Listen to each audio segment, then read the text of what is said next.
நிச்சயமாக உங்களால என்ன செய்ய முடியாது, இந்த பாவத்தை மேற்கொள்ள முடியாது. So for sure, if you didn't understand this, you cannot overcome the sin. சரி, அப்ப நல்லா புரிந்து கொள்ள வேண்டும். அப்ப என்ன செய்ய வேண்டியிருக்கிறது? நான் சிலுவையில அறையப்பட்டிருக்கிறேன் என்ற அந்த எண்ணத்துக்குள்ளாக நான் போக வேண்டும். பழைய மனுஷனை குறித்து வேதம் சொல்லுகிறது, அவன் பாவத்தின் சாயலாக உண்டாக்கப்பட்டான். So old man is the resemblance of sin.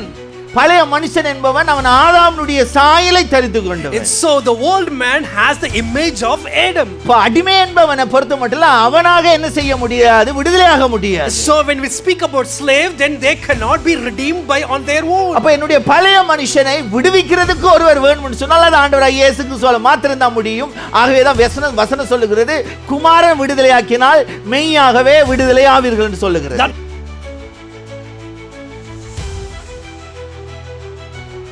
ரோமர் புத்தகம் 6வது அதிகாரம் 3வது வசனத்துக்கு நேராக நாம வேதத்தை திருப்பலாம். What is the problem? ஞானஸ்நானம் எடுத்த பிறகும் இந்த ஆசைகள் இச்சைகள் இருக்குதுண்டா என்ன அர்த்தம்? So after you taken the baptism, still you have that இந்த passion and the மனுஷன் ஒழுங்காக desire. சிலுவையில அறையப்படல. Then the old man is not properly crucified on the cross. மறுபடி நமக்குள்ள பழைய மனுஷன் எழும்புறான் என்று சொன்னா என்ன செய்யணும்? So often and often if you see the old man coming out, then what is the problem? நான் ஞானஸ்நானம் எடுத்துட்டேன். Pastor, I have taken the baptism. ஆனா சில பழக்கங்களை என்னால விட முடியலன்னா, still some of the habit I couldn't வாங்க leave. இங்க ஒரு மரத்தை தொங்க விட்டு போட்டு உங்களை அறைஞ்சிருவோம் சிலுவையில. Let's have a tree crucify you on the cross. அது வொர்க் அவுட் ஆகுமா? Will it work out? அப்புறம் என்ன போலீஸ் அரெஸ்ட் பண்ணிடுவாங்க. Then the police may come and arrest me. ஆனா வேதம் என்ன சொல்லுகிறது தெரியுமா? But what the Bible teaches, இங்க அருமையாக ஆண்டவர் போதிக்கிறார். very beautifully he teaches. இன்றைக்கு பல மதங்களில நம்முடைய மாம்சத்தை இச்சையை அடக்குவதற்கென்று நிறைய சாட்டி அடிக்கிறது எத்தனையோ காரியங்கள்லாம் செய்றாங்க. In many cultures what they do it is to get rid of this one, they try to whip themselves with all these kind of drugs. இப்போ ஈவன் நீங்க பாத்தீங்கன்னு சொன்னால் அப்போஸ்தல நாட்களுக்கு பின்பாக, அதாவது 2ஆம் 3ஆம் நூற்றாண்டிலே வாழ்ந்த பரிசுத்தவான்கள், so in the முற்பிதாக்கள், all these ancestors who lived before 2nd century and 3rd century, அவங்களுடைய சரித்திரத்தை நீங்க வாசிச்சு பாத்தீங்கன்னு சொன்னால், if you look at their life history, அந்த ஹிஸ்டரியை படிச்சீங்கனால ஆச்சரியப்படுவீங்க. if you read those history you will be amazed. ஒரு முக்கியமான ஒரு சபை தலைவர் ஒருவர், there was a very important leader, church leader. அவர் என்ன செய்திருக்கிறார், அவருக்கு எப்பெல்லாம் சில நேரங்கள்ல இச்சையான எண்ணங்கள் தோணுமோ அந்த டைம்ல என்ன செய்வாராம், அவருக்கு ஒரு assistant வச்சிருக்காராம். So whenever he has this kind of lustful thoughts, he has an assistant for that. அந்த உணர்வுகள் வரும்போது என்ன செய்வாராம், அவருடைய Dress-ஐ கலட்டிட்டு சாட்டியால தன்னை அடிக்க சொல்லுவாராம். So when he gets that kind of intention or thoughts, immediately he calls his assistants and he take off his clothes and he ask him to rip him. அதே போல இன்னொரு சபையினுடைய முற்பிதா, அந்த நான் சொல்றது 3ஆம் நூற்றாண்டில வாழ்ந்தவர்கள். So one other forefathers, the leader in 2nd century and 3rd century, அந்த இச்சையான உணர்வு போகும் வரைக்கும் என்ன செய்வாரா, மெழுகுதிரி எரிந்து கொண்டிருக்கும்போது அதுல அப்படியே கையை வச்சிட்டே இருப்பார். Until he gets get away from those kind of lustful thoughts, he put his hand to fire in the candles. இப்போ அந்த அளவுக்கு அவர்களுக்குள்ளாக அந்த ஹோலியா இருக்கணும் என்ற வைராக்கியத்தினுடைய விளைவுகள் தான் அப்படிப்பட்ட சம்பவங்கள். So they had this kind of passion, they have to live a holy life. For that reason they did all these things. இப்போ நீங்க அந்த போதனை எல்லாம் வேதத்துல கிடையாது. Those kind of teaching whatever they have done, it's not in the Bible. ஜீவியத்தில் அப்படிப்பட்ட சிந்தைகளை மேற்கொள்வதற்காக இப்படிப்பட்ட விதத்திலே தங்களுடைய சரீரங்களை என்ன செய்தார்கள், வருத்தியாவது பரிசுத்தமாய் இருப்பதற்காக முயற்சித்தார்கள். So but no, those things are not in the Bible, but they themselves, to overcome all this or get rid of all these things, they put their flesh into pain. ஆனா நல்லா புரிந்து கொள்ள வேண்டும், just understand this, வேதம் அப்படியான காரியங்களை செய்யும்படி நமக்கு போதிக்கல. Bible doesn't teach us to do such kind of things. ஆனா பவுல் என்ன சொல்லுகிறார் என்று சொன்னால், but what Paul teaches us, நான் சிலுவையிலே அறையப்பட்டிருக்கிறேன் என்று எண்ணிக்கொள்ளணும். நம்முடைய அவயங்கள் எல்லாம் சிலுவையிலே அறையப்பட்டிருக்கிறது என்று எண்ணிக்கொள்ள வேண்டும் என்று சொல்லுகிறார். He says that, imagine that, you need to take that inside your mind that we are all crucified and every parts of our body are being crucified. இப்போ அந்த எண்ணுதல் என்பது மிக முக்கியமான ஒரு காரியம். So thinking in such a way is very important. இப்போ நானும் நீங்களும் ஆல்ரெடி சிலுவையிலே அறையப்பட்டிருக்கிறேன் என்கிற எண்ணத்தோடு வாழ்கிற வாழ்க்கையானது இந்த பாவத்தை மேற்கொள்ள செய்யும். So when we have these kind of thinking that we are already crucified on the cross, these will enable us to live a holy life. இப்ப நீங்க யாரு அப்படின்னு கேட்டா நீங்க ஆல்ரெடி உங்க பழைய மனுஷனை சிலுவையிலே அறையப்பட ஒப்பு கொடுக்கப்பட்டவர்கள். If someone asks you about you, you need to say that I'm already crucified on the cross. My old man பழைய has been மனுஷன் என்னுடைய crucified. பழைய மனுஷனும் சிலுவையிலே ஆல்ரெடி என்ன செய்யப்பட்டிருக்கிறது அறையப்பட்டிருக்கிறது என்ற உணர்வோடு நாம வாழ வேண்டும். So your old man and my old man have been already crucified on the cross. That is the real truth, and you should imagine or think that. இப்போ இந்த காரியத்தை நாம புரியாத பட்சத்துல Until you didn't understand about this, நிச்சயமாக உங்களால என்ன செய்ய முடியாது, இந்த பாவத்தை மேற்கொள்ள முடியாது. so for sure if you didn't understand this, you cannot overcome the sin. சரி, அப்ப நல்லா புரிந்து கொள்ள வேண்டும். அப்ப என்ன செய்ய வேண்டியிருக்கிறது, நான் சிலுவையில அறையப்பட்டிருக்கிறேன் என்ற அந்த எண்ணத்துக்குள்ளாக நான் போக The வேண்டும். first thing what you need to do it is you need to get into the intention, get into the mindset that I am already crucified இதைத்தான் நாம on the அந்த cross. ஆண்டவரிடத்தில் சிலுவை அண்டையில் வரும்போது ஆண்டவரே உம்மிடத்தில் நான் என்னுடைய மாம்சத்தை என்னுடைய ஆவி ஆத்தும சரீரத்தை அர்ப்பணிக்கிறேன் என்று சொல்லி ஒப்புக் கொடுக்கிறது, சரண்டர் பண்ணுகிறோம். So that's where when we come into the cross, we just surrender to the Lord and we say to the Lord, Lord, I am giving myself as crucified on the cross. அப்ப இந்த இடத்தில் இருக்கிற தேவ பிள்ளைகள் என்ன புரிந்து கொள்ள வேண்டும் சொன்னால், So we- நான் சிலுவையில் அறையப்பட வேண்டும். So we children of God, what we need to understand is, first thing we need to be crucified on the நான் cross, சிலுவையில மரிக்க வேண்டும். and we need to die on the cross. புரியுதா? அந்த மரிக்கிற நிலை என்பது மிக முக்கியம். And it's very important, you need to get into the stage that you die இன்றைக்கு சில on பேர் the என்ன cross. சொல்லுவாங்க, கிறிஸ்து இயேசு சிலுவையிலே மரிக்கவில்லை என்ற போதனை உள்ளவர்கள் இருக்கிறார்கள். There are people, what they say is, Jesus Christ have not died on the cross. பூரண சுவிசேஷத்தினுடைய செய்தியே இயேசு கிறிஸ்து சிலுவையிலே மரித்தார் என்பது ஒரு மிக முக்கியமான வார்த்தை. So when we see about the full gospel, the meaning is that we need to agree that Jesus Christ died on the இயேசு cross. கிறிஸ்து சிலுவையிலே மரித்திருக்காவிட்டா நமக்கு ரட்சிப்பு கிடையாது. So if Jesus Christ haven't crucified on the cross or died on the cross, then there is no அப்ப salvation for us. என்னுடைய வாழ்க்கையும் உங்களுடைய வாழ்க்கையும் இயேசு எப்படி மரித்தாரோ, அவர் மரிக்கும் போது அவரோட கூட நானும் மரித்திருக்கிறேன் என்ற அந்த நிலைக்குள்ளாக போக வேண்டும். How Jesus Christ died on the cross, same way in your life and my life, we should also go to such kind of a level that our life should be died on the ஏன் cross. போகணும் அப்படின்னு கேட்டீங்கன்னா, If you ask me the question, why I நமக்கு need to தெரியும் go, நம்முடைய பழைய மனுஷன் எப்படிப்பட்டவன். we all know that how our old man is. பழைய மனுஷனை குறித்து வேதம் சொல்லுகிறது, அவன் பாவத்தின் சாயலாக உண்டாக்கப்பட்டவன். So old man is the resemblance of sin. பழைய மனுஷன் என்பவன் அவன் ஆதாமுடைய சாயலை தரித்து கொண்டவன். And so the old man has the image of Adam.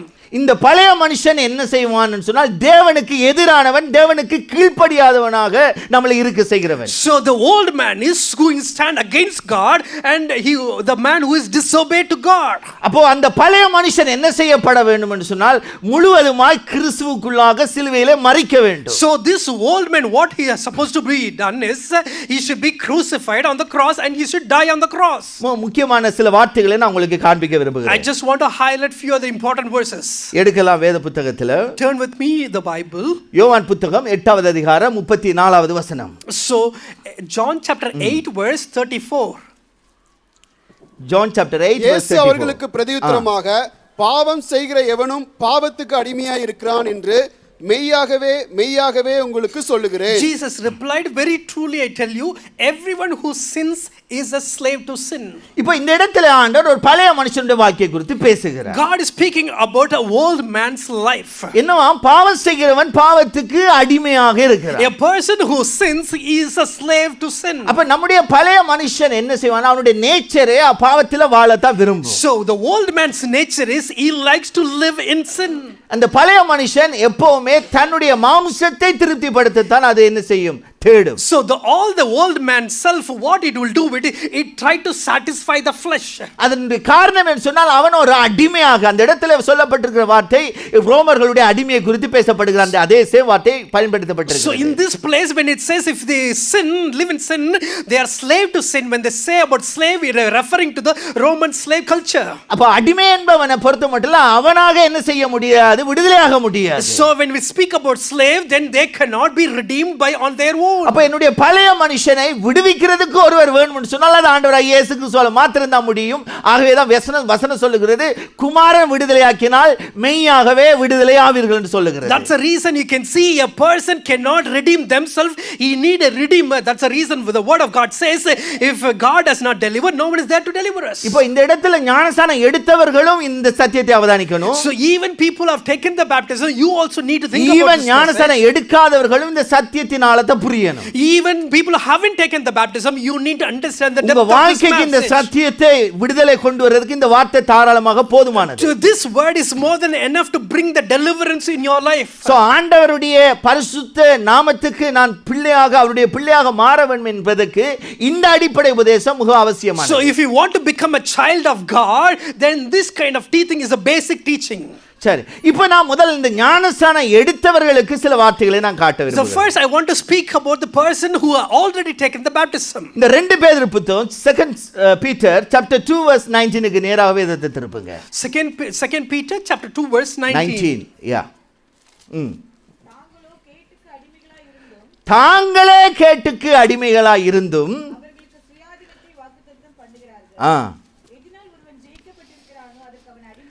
எதனால் ஒருவன் ஜெயிக்கப்பட்டிருக்கிறானோ அதுக்கு அவன் அடிமையாய் இருக்கிறான். They promise them freedom while they themselves are slave of depravity, for people are slaves to whatever has mastered them. இப்போ இந்த பகுதியில பேதுரு யாரை குறித்து பேசுகிறார்? ரட்சிக்கப்பட்ட ஒரு மனுஷனுடைய பின்மாற்றம் அடைந்த நிலையை குறித்து பேசுகிறார். So Peter was speaking about a person who got saved and who got backslide as well.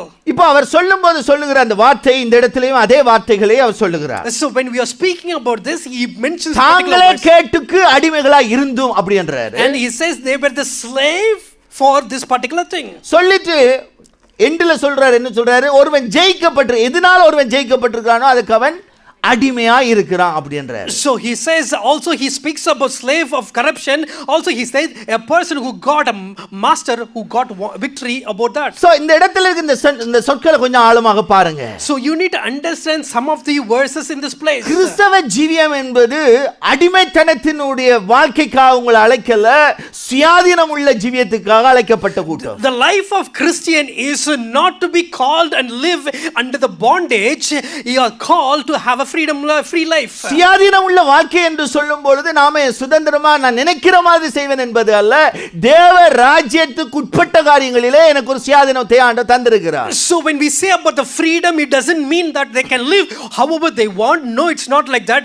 In the kingdom of God, they can live a happy or free life. தேவ ராஜ்யத்துக்குரிய வாழ்க்கை எப்படி இருக்க வேண்டும் என்கிற சத்தியத்தை இந்த வேதாகமம் தெளிவாய் போதிக்கிறது. The Bible also teaches that the teaching about the kingdom of God and how we can live in that. ஆனா இந்த பூமியில இருக்கிறதுனால நம்முடைய வாழ்க்கையில இந்த சத்தியத்தை கொஞ்சம் ஒரு போராட்டமாக தான் புரிய முடியும். But since we are living in this world, we can understand this truth but in a tougher way. அந்த சிலுவையில இயேசு கிறிஸ்து மரிக்கும்போது ஒரு கல்ல மரித்தான் பாருங்க. So when Jesus was hung on the cross, there was one other thief was அந்த அறையப்பட்ட ஒரு மனுஷன். and he was also அவன் crucified. பெரிய பாக்கியவான். And he is a great privileged person. ஏன் அப்படி சொல்றேன்னா, Why I would say is, அன்னைக்கே அவன் மரிச்சான். he died on the அன்னைக்கே day இயேசுவோட அடக்கம் and he பண்ணப்பட்டான். was buried along with Jesus Christ. அன்னைக்கே அவனும் இயேசு உயிர்த்தெழும் பொழுது 3 நாள்ல உயிர்த்தெழுந்திருப்பான். And he would have no risen on the same day when Jesus Christ was. இப்ப நாம இங்க வந்தா இயேசுவை ஏற்றுக்கொண்டிருந்தாலும் இன்னைக்கு வரைக்கும் நாம என்ன செய்யலாம்? அந்த நிலைக்குள்ள போகல. உண்மைதான். Even though we have received Jesus Christ in today's date,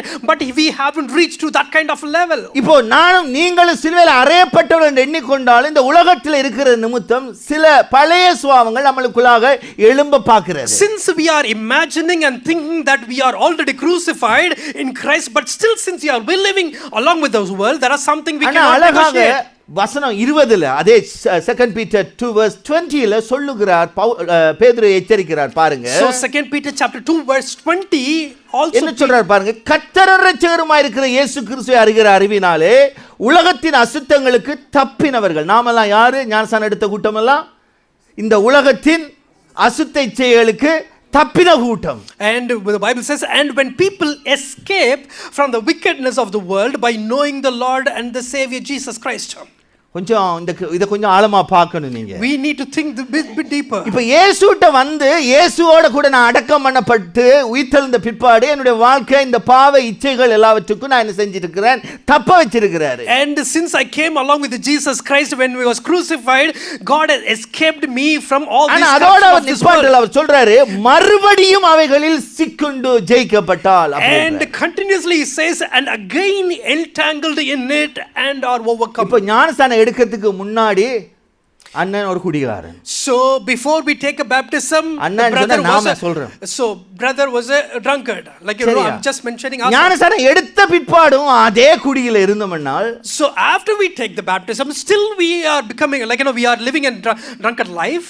ஞானஸ்நானத்துக்கு power இல்லன்றீங்களா? Then do you think, like you know, baptism doesn't have ஆண்டவரிடத்துல power? வல்லம் இல்லன்றீங்களா? Then do you think, like ஆண்டவருடைய இரட்சிப்பில ஏதாவது குறை இருக்குன்றீங்களா? and there you think that there is a lack in the இந்த salvation? கேள்வியை கொஞ்சம் நீங்க ஆழமாக பார்க்கணும். You need to think all these questions to yourself. ரட்சிக்கப்படுவதற்கு முன்பாக இருந்த அதே ஜீவியம் ரட்சிக்கப்பட்ட பிற்பாடு உங்க வாழ்க்கையில் இருக்கு என்று சொன்னால் இந்த கேள்வியை நீங்க கேட்கணும். If you are having the same life that you are having the life that is before baptism and after the baptism, then you need to ask this question to yourself. இந்த சுவிசேஷத்தின் செய்தியினுடைய வல்லமை அவ்வளவு குறைவானதா என்று நீங்க பார்க்க வேண்டும். You need to understand the message of gospel news is having such kind of less power.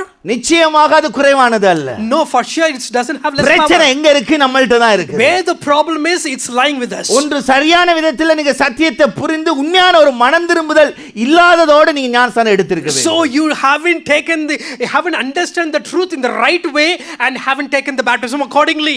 உண்மையான மனதோட நீங்க ஞானஸ்நானம் எடுத்திருப்பீர்கள் என்று சொன்னால் நீங்க இயேசுவோட கூட மரித்திருக்கிறீங்க, அடக்கம் பண்ணப்பட்டதில் இணைக்கப்பட்டிருக்கிறீங்க, உயிர்த்தெழுதலில் இணைக்கப்பட்டிருக்கிறீங்க என்ற அந்த நிலைக்குள்ளாக நீங்க கடந்து சென்றிருப்பீங்க. If you have taken the right baptism, then you will have the assurance that I have died with Christ and buried with Christ and have resurrected with Christ. அப்ப இந்த இடத்துல கொஞ்சம் ஆழமாக பார்க்கணும். You need to understand this bit deeper. Baptism எடுக்கிறதுன்றது இந்த இடத்துல communion கொடுக்கக்குள்ள எனக்கு சான்ஸ், எனக்கு அந்த மெம்பரா ஒரு ஃபீலிங் இல்லாம இருக்கு, ஐயோ நாம எடுக்கல என்ற நம்மள தாழ்வா நினைப்பாங்களோன்ற நோக்கத்தோடு கூட மாத்திரம் இந்த பாப்டிசத்தை எடுத்துற கூடாது. So when we take the like you know, people come and cut the communion and not becoming a member, so for that guiltiness don't take the baptism. கிறிஸ்துவினுடைய சபையில இணைக்கப்பட்டிருக்கிறேன் என்ற எண்ணத்தோட மாத்திரம் எடுத்துறாதீங்க. Don't think that I'm connected with the member, become a member of the church and for that reason taking the baptism. ஏன் நீங்க ஞானஸ்நானம் எடுக்க வேண்டும் என்ற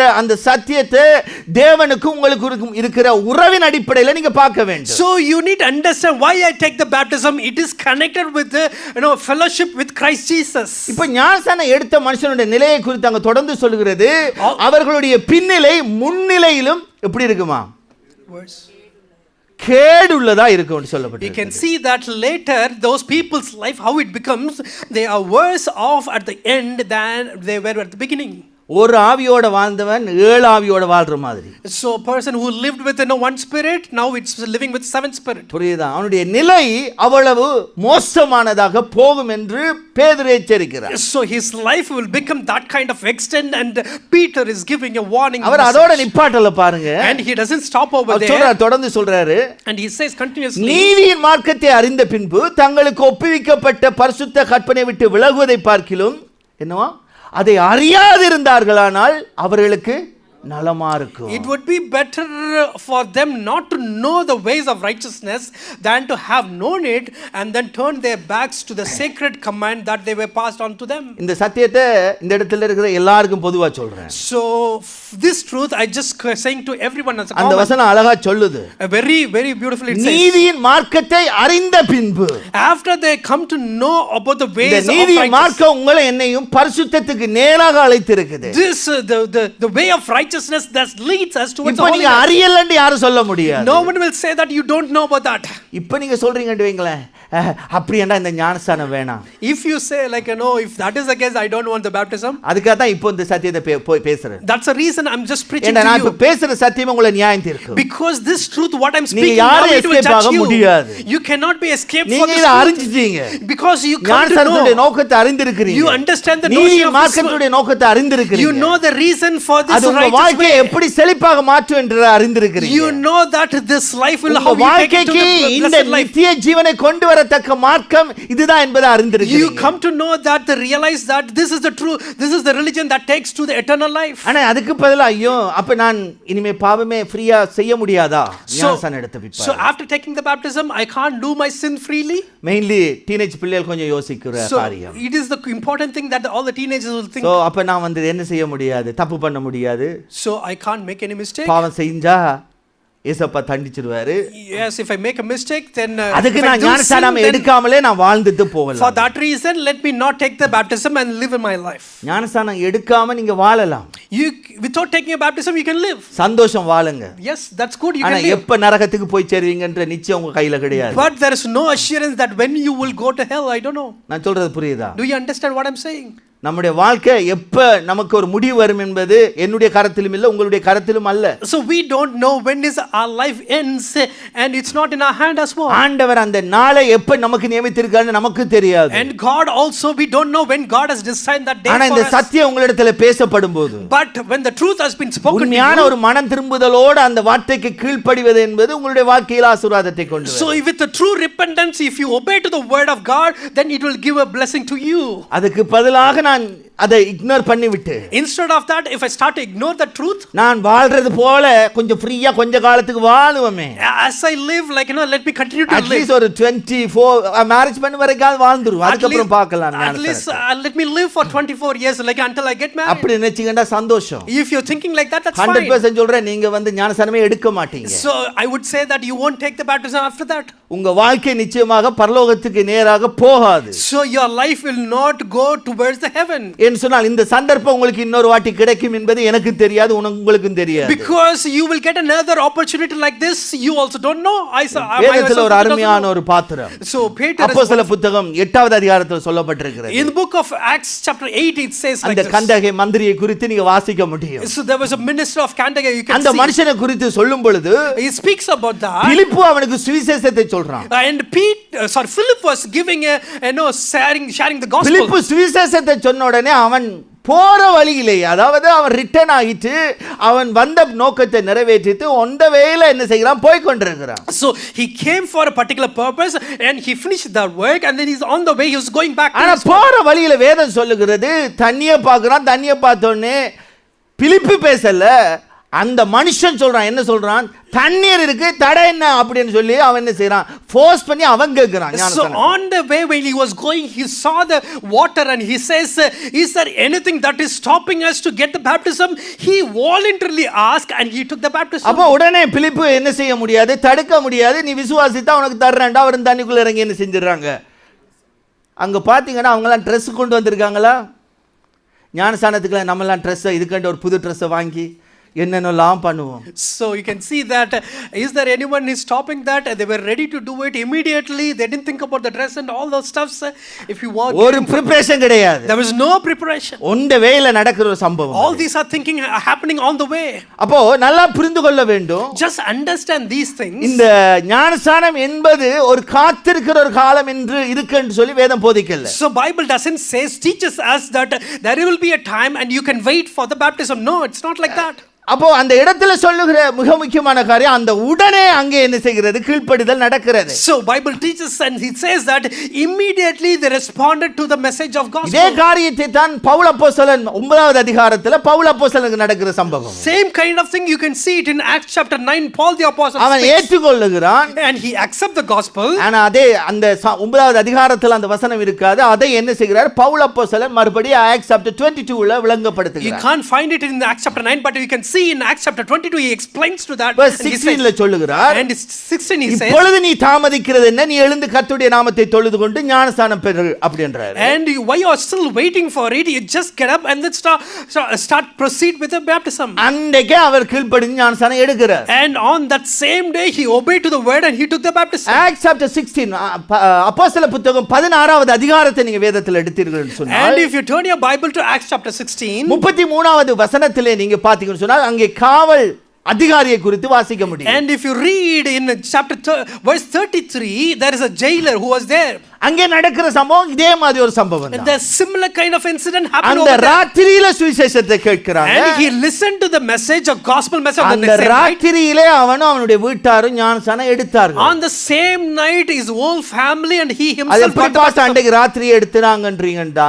And if you ask the question, how come they have taken on the நீங்க same night? கண்டினியூவாக ரெண்டு வசனத்தை அதுக்கு அப்புறம் வாசித்தீங்கடா தெரியும். அதுக்கு அப்புறம் நடக்கிற அந்த சம்பவத்தை வைத்து புரிய முடியும். அன்றைக்கு ராத்திரியே அவனும் அவனுடைய வீட்டாரும் ஞானஸ்நானம் எடுத்தார்கள் என்பதை அறிய முடியும். If you read further verses, next two verses, you can understand on the same night he took the baptism and his கேட்ட whole உடனே family. ஞானஸ்நானம். When they heard, they immediately took the நடு baptism. ராத்திரியில தான் துதிச்சு கொண்டிருந்தாங்க. So they were worshipping in the midnight.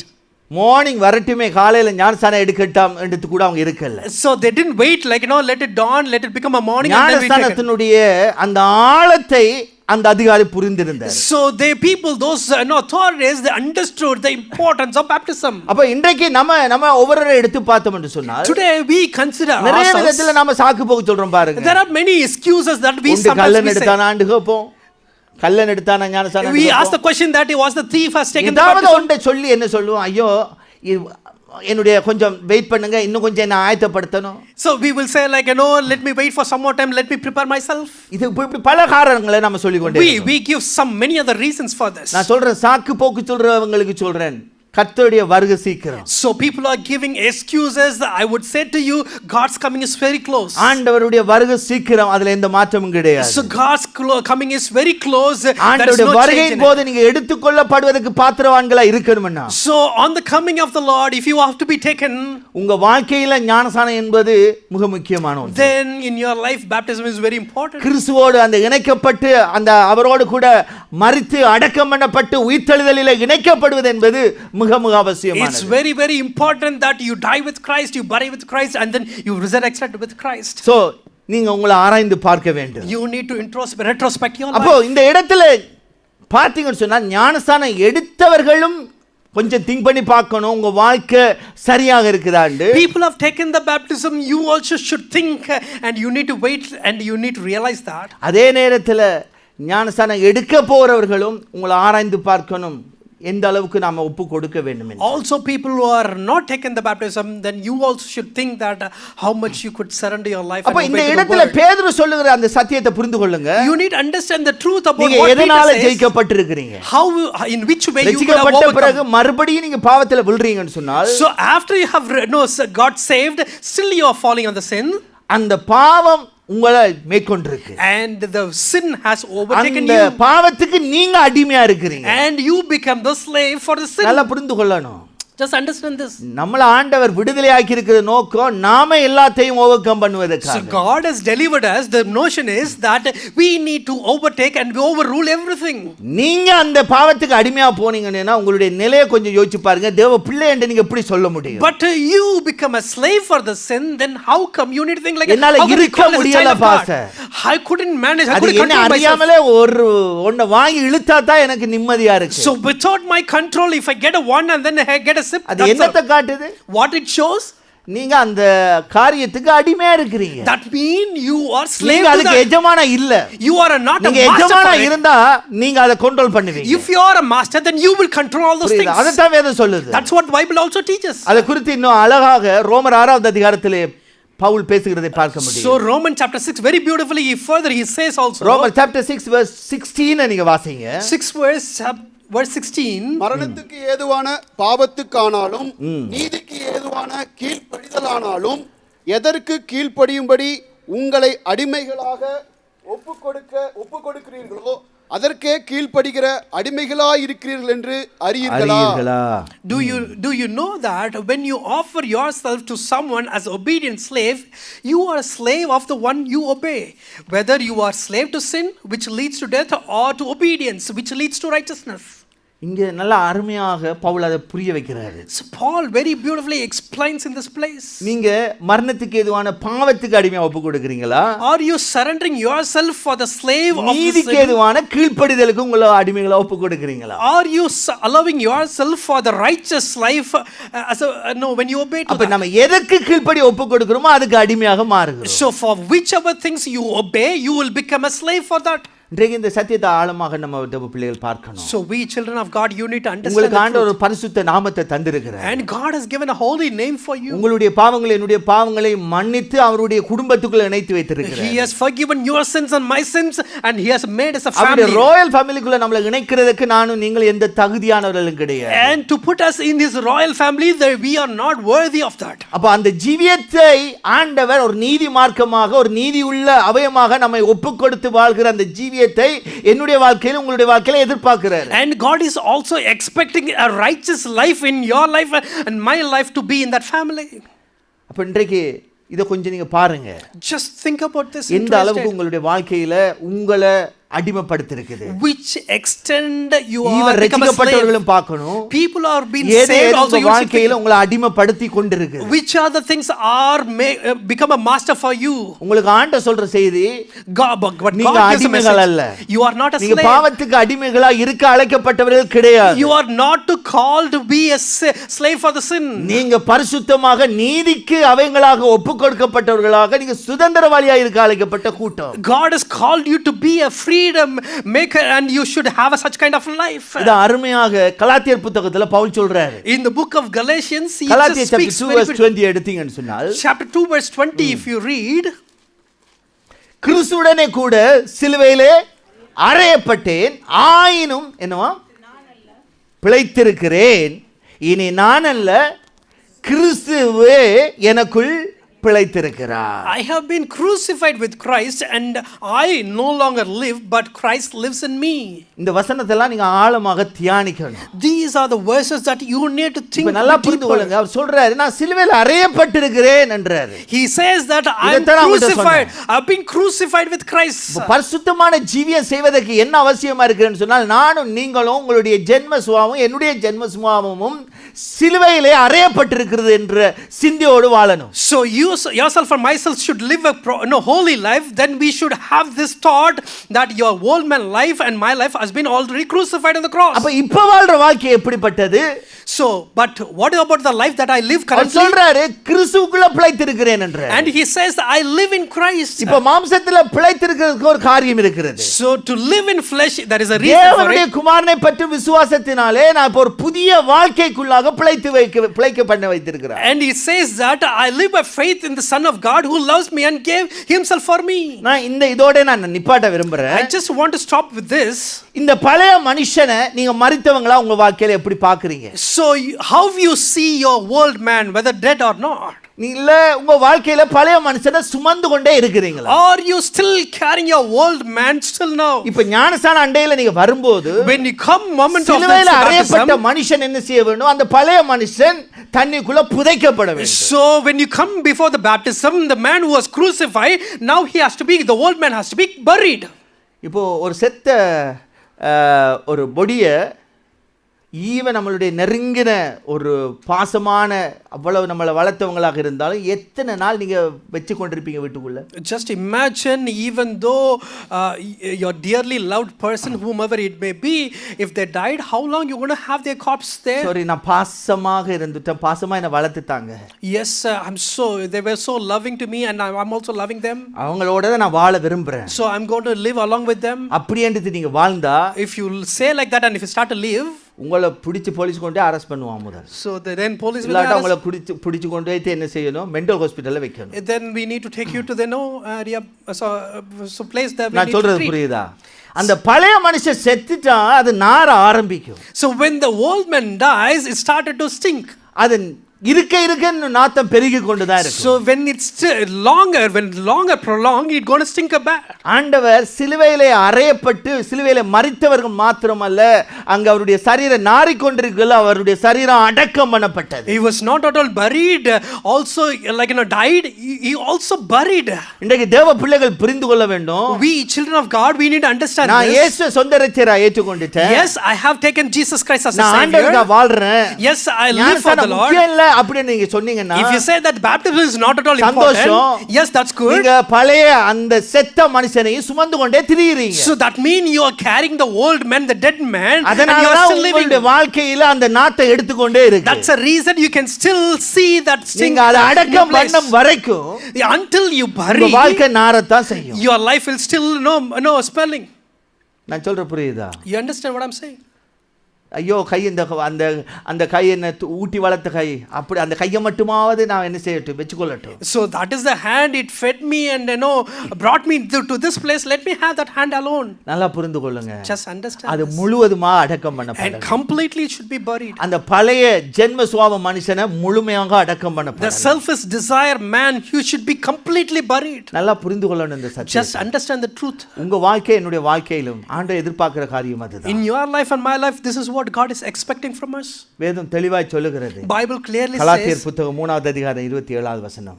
So in Galatians chapter 3 verse 27. ஏனெனில் உங்களில் கிறிஸ்துவுக்குள்ளாக ஞானஸ்தானம் பெற்றவர்கள் எத்தனை பேரோ அத்தனை பேரும் கிறிஸ்துவை தரித்துக் கொண்டீர்களே.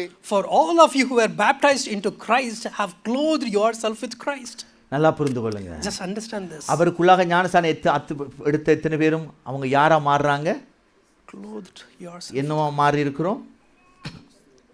கிறிஸ்துவை தரித்துக் கொண்டவர்களாக மாறி இருக்கிறோம். So for all of you who are baptized into Christ have clothed yourself with Christ. அழகா அப்படி சொல்லி முடிச்சிடுறாரு. And he finishes very ஆனா beautifully. இந்த நேரத்துல நீங்க அடக்கம் பண்ணப்பட்ட நிலையை மட்டும் பாருங்க. Just you need to think about the way உங்க that பழைய மனுஷன் அடக்கம் பண்ணப்பட்டிருக்கானா? is that your old man has been already buried. உங்களுக்குள்ளாக இருக்கிற பழைய மனுஷ சுபாவங்கள் அடக்கம் Is பண்ணப்பட்டிருக்கு. all the old man's characters also already உங்களுக்குள்ள buried. எழும்புகிற கோபமோ பொறாமையோ எரிச்சலோ எப்படிப்பட்ட துரிச்சைகளோ அது எழும்புதல்டா என்ன அர்த்தம்?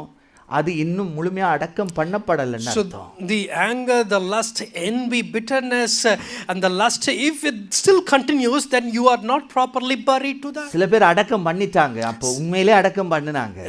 Some people at that time they completely ஆனா buried. அப்பப்ப என்ன செய்றாங்க? அந்த பொடியை தோண்டி எடுத்து வச்சிட்டு திரியிறாங்க, இழுத்துட்டு திரியிறாங்க. But often sometimes they dig the body and then take that. அதுதான் Sometimes சத்தியம். that is the truth. நீங்க திரும்ப திரும்ப எழும்புது உங்களுக்குள்ள கோபம்னா So if you still have that anger again and again, என்ன செய்றீங்க? நீங்களே திரும்ப உங்களை தோண்டி எடுக்கிறீங்க. that mean you yourself bringing ஏன்னா, back the old செத்து போன person. மனுஷனால என்ன செய்ய முடியாது? அதுக்குள்ள உயிர் இருக்காது. So if a person is dead, there is no life in it. செத்து போன அந்த உடம்பு என்ன செய்யப்போது? நாரத்தான் போகுது. So if the person is dead, then it going to stink உங்களுக்கு like. தெரியும் அது நார்மல்னு. You all know that it நாலு going to நாள் stink. பரவாயில்ல அப்படின்னு சொல்லிட்டு பழைய சுபாவம் நல்லா தானே இருந்தது அப்படின்னு நீங்க நினைச்சிட்டீங்கன்னு சொன்னாலே நீங்க மறுபடி தோன்றீங்கன்னு அர்த்தம். So if you still saying like yes it's died, that's it, but still it's very nice to have it, that mean you are still bringing back those bodies. கடைசியா ஒரு வசனத்தை சொல்லி முடிக்க விரும்புறேன். Finally I would ரோமர் say, chapter 6 verse 4 வாசிங்க. just read Romans chapter 6 verse 4. மேலும் பிதாவின் மகிமையினாலே கிறிஸ்து மரித்தோரிலிருந்து எழுப்பப்பட்டது போல நாமும் புதிதான ஜீவன் உள்ளவர்களாய் நடந்து கொள்ளும்படிக்கு அவருடைய மரணத்திற்குள்ளாக்கும் ஞானஸ்நானத்தினாலே கிறிஸ்துவோடு கூட அடக்கம் பண்ணப்பட்டோம். ஆமென். We were therefore buried with him through baptism into the death, in order that just as Christ was raised from the death through the glory of the Father, we too may live a new life. இப்போ நீங்க அடக்கம் பண்றத மாத்திரம் மனசுல வெச்சுக்கொள்ளுங்க. Just remember that அவர் சொல்றாரு அவருடைய மரணத்துக்குள்ளாகிய ஞானஸ்நானத்தினாலே அவரோட கூட என்ன செய்யப்பட்டோம்? அடக்கம் பண்ணப்பட்டோம். We were therefore buried with him through baptism into death. பாஸ்ட்ல நடந்த சம்பவத்தை சொல்றாரு. He was speaking about something உங்க that has been already வாழ்க்கையில done in எப்ப his இயேசுவை past. சொந்த இரட்சகராக ஏற்றுக்கொண்டு ஞானஸ்நானம் எடுத்தீங்களோ அந்த நாளில என்ன செய்தீங்கன்னா, The moment when you have received Jesus Christ and accepted the Lord, what you have done is, நீங்க ஏதோ ஒரு சடங்க செய்யல. you haven't done any rituals. உங்க பழைய மனுஷனை என்ன செஞ்சிட்டீங்க? இயேசுவோட கூட அடக்கம் பண்ணி போட்டீங்க. You already crucified the old man and you buried them. நீங்க கிறிஸ்துவோட கூட அடக்கம் பண்ணப்பட்டிருக்கிறீங்கன்ற அந்த அடையாளம் தான் ஞானஸ்நானத்தினுடைய முதல் அடையாளம். You are buried along with Christ. That means that is the resemblance or symbol that you are doing the baptism. இந்த இடத்துல இருக்க தேவ பிள்ளை நல்லா புரிந்து கொள்ளணும். So we children of God, we need to understand this. மறுபடி நம்மளுடைய பழைய சுபாவங்கள், பழைய காரியங்கள், தேவனை பிரியப்படுத்தாத, தேவனுக்கு எதிரான சுபாவங்கள் நமக்குள்ள எழும்புதல் என்று சொன்னால் கொஞ்சம் நீங்க ஆராய்ந்து பார்க்கணும். So if again and again that God, whatever God displeases, hates, all those characters started to come up again and again, then you need to think about that. மரித்த பிறகு தானே நம்ம அடக்கம் பண்ணுவோம். After the person எந்த is died, we மனுஷனையாவது bury உயிரோட them. அடக்கம் பண்ணுவீங்களா? Do you anyone bury them with alive? சிலுவையில நாம முதல் மரிச்ச பிறகு தான் நம்ம அடக்கம் பண்றோம். After we are died on the cross, we going to bury them. அப்ப மரித்துட்டேன்னா என்ன அர்த்தம்? என்னுடைய ஆசைகள், என்னுடைய இச்சைகள் எல்லாமே அந்த உயிரோட இருந்த அந்த பழைய மனுஷன் என்ன செய்யப்பட்டது, மறிச்சிட்டான். அந்த மறிச்ச சரீரத்தை தான் நான் என்ன செஞ்சிட்டேன், தண்ணிக்குள்ள அடக்கம் பண்ணிட்டேன். So that mean already crucified and died, and that dead person is the one that I have buried. பழைய வாழ்க்கை முறைகள் எல்லாம் முழுவதுமாக அடக்கம் பண்ணப்பட்டது. All my old lifestyles has been buried already. இப்போ புதிய வாழ்க்கைக்குள்ள போகணும். Then we need to go into the new lifestyle. போதும். I would stop with here. It's enough. Continue நான் next week பேசுகிறேன். Let's continue that in the next week.